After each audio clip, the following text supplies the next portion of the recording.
Welcome to Donmar TV News Channel. Manny Pacquiao, ano sa tingin mo ang pinakamalaking problema ng Pilipinas? Ang ganda ng tanong na yan. Kung ang bahay natin gumagastos ng 100,000 a month, ang bahay kumikita lang ng 50,000 a month.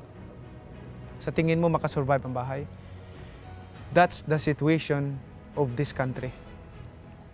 Yan ang nakikita ko na very alarming to our country, to the Filipino people. Na lalo pa tayo mag-suffer kung hindi natin maagapan yung problema na yon. The 2021 budget, proposed budget is 4.5 trillion something. But you know how much the income of the government, of the nation? It's only less than 3 trillion. So 3 trillion, babawasan pa yan sa mga subsidized agencies. Magkano uutangin natin? Yan ang demand ng bahay, palaki ng palaki yung demand ng bahay, yung gastos ng bahay, palaki ng palaki. Ang income ng bahay, ito lang. Sa tingin mo, makasurvive? Kahit sinong tanungin natin. That's the situation of this country. Na ang tao dapat malaman nila. Lagi tayo nangungutang pag may gagawin ang government. May sakuna, utang. Pag may project na gagawin, mangutang, utang. Wala income eh. Kasi ang gastos ng bahay, 100,000, ang income 50,000 lang. Common sense ang problema ng bansa natin na dapat malaman natin. Alam mo, dito sa bansa, hindi lang dito lahat. Dito. Dito ka, dito. At saka, higit sa lahat, paniniwala mo sa Panginoon, pananalig mo sa Panginoon. Dalawa lang kasi ang source of income ng government. Unang-una, tax revenue income and non-tax revenue income. When I'm talking about non-tax revenue income, including GOCC. Ngayon, ang government natin, isa na lang ang pinagkukunan ng revenue income annually. Ano yon? Dito sa tax revenue income, nagre-rely. Kaya nga, hindi ko alam kung ano bang nasa isip natin. Tayo ba'y may utak o wala? Sorry, emotional lang ako. Katakot-takot na taxes ang iniisip natin para madagdagan ang tax revenue income and non-tax revenue income. Ang problema, ito nawawala na ito, na supposedly, dito isa sa magre-relay ang government, kailangan kasi kumita ang bahay, kailangan kasi kumita ang ating government kasi may annual budget na ina-approve taon-taon. Pero dito sa bansa natin, very alarming. Bawat ikot ng bahay, nangungutang. So ang problema dito, ito, nawawala na talaga. I'm sorry to say this, but this is what happened to our country. I-privatize natin ito. I-privatize natin. I'm not blaming this big business sectors ha. Good faith sila bumili kasi inoffer sa kanila, binili sa kanila, bininta sa kanila. Good faith sila, wala silang kasalanan. Ang sabi nila, kailangan i-privatize ito kasi nalulugi. Okay, tama. Ang tawag diyan, lack of leadership. Bakit? Bakit malulugi? Nalugi na sana yung mga private sectors. Marami sa atin na galing-galingan nito. Ang tawag ko diyan is pretentious genius leader. Tamantalang kawawa ang mga mahirap na tao. Malaki ang pag-alala ko, ang mga tao, hindi nila alam. Kaya ko sinasabi ito, kasi gusto kong malaman sa buong sambayan ng Pilipino na ito po yung sitwasyon. Useless ang pagiging politician ko kung wala akong magagawa. Maging katulad ako doon sa mga trapong politician. Useless.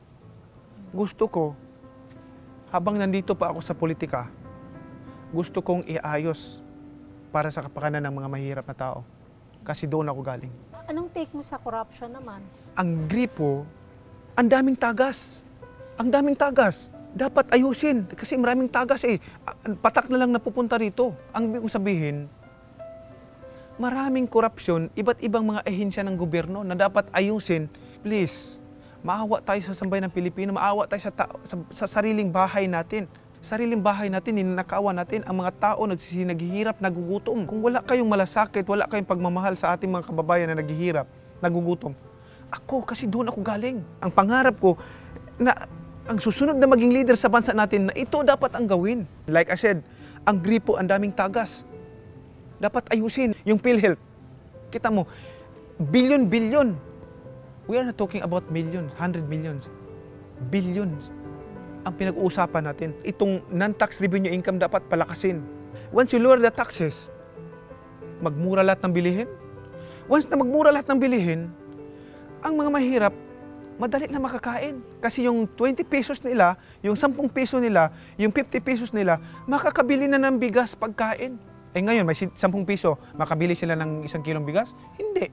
Once you lower the taxes, especially yung corporate tax, akalain mo, di ba? Yung corporate tax, kung ibaba mo ang corporate tax ng 15% flat, wow! Para tayong imbudo. Lahat ng mga business sectors, mga malalaking company, lahat ng mga dito mag-invest sa atin. Kasi makakumpit na tayo in other country like Singapore, like Malaysia, Cambodia. Ang taxes kasi nila sa Thailand, ang taxes nila ay 20%. Yung corporate tax nila 20%. Yung Singapore naman 17% ang corporate tax nila. Eh sa atin 31%. Or more or less 31% ang taxes natin. Eh kung ako investor naman, ako magnegosyo, bakit ako mag-invest dito sa Pilipinas? Ang pangarap ko, lower tax, corporate tax, 15%.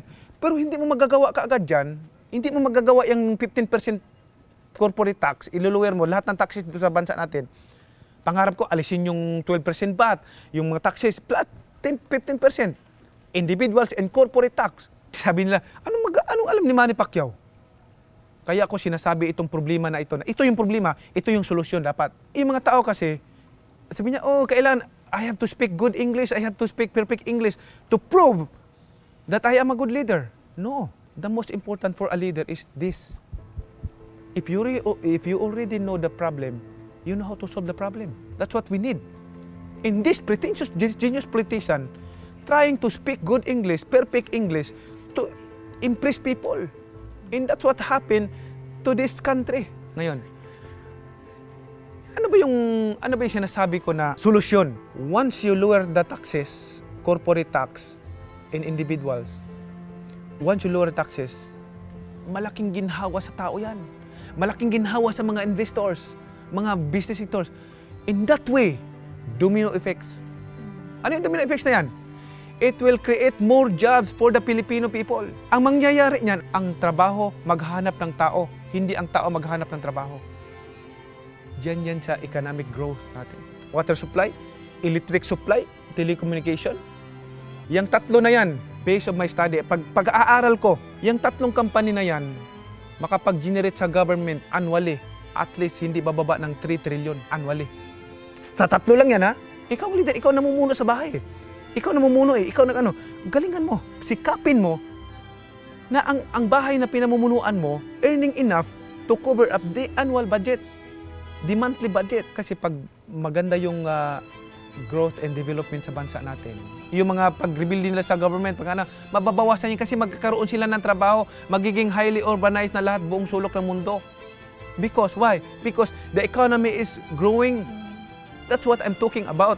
The more investors coming to our country, the more the Filipino will benefit on that. Yun yung solusyon natin na palakasin nyo na natin yung non-tax revenue income, lower natin yung tax.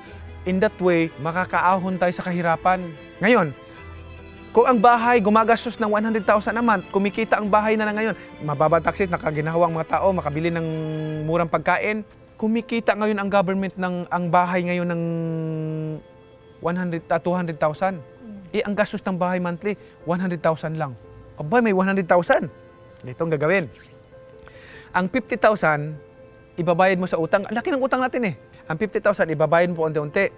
Ang 50,000 is saving mo yon kasi anything na project na emergency, may mga emergency like ditong sakuna, hindi natin in-expect ito. Mayroon tayong funding, hindi tayo mangungutang. May i-develop na skyway o subway system. Hindi mangungutang bahay kasi may pundo. Yan dapat ang mindset natin. For this country, we need a concrete long-term plan.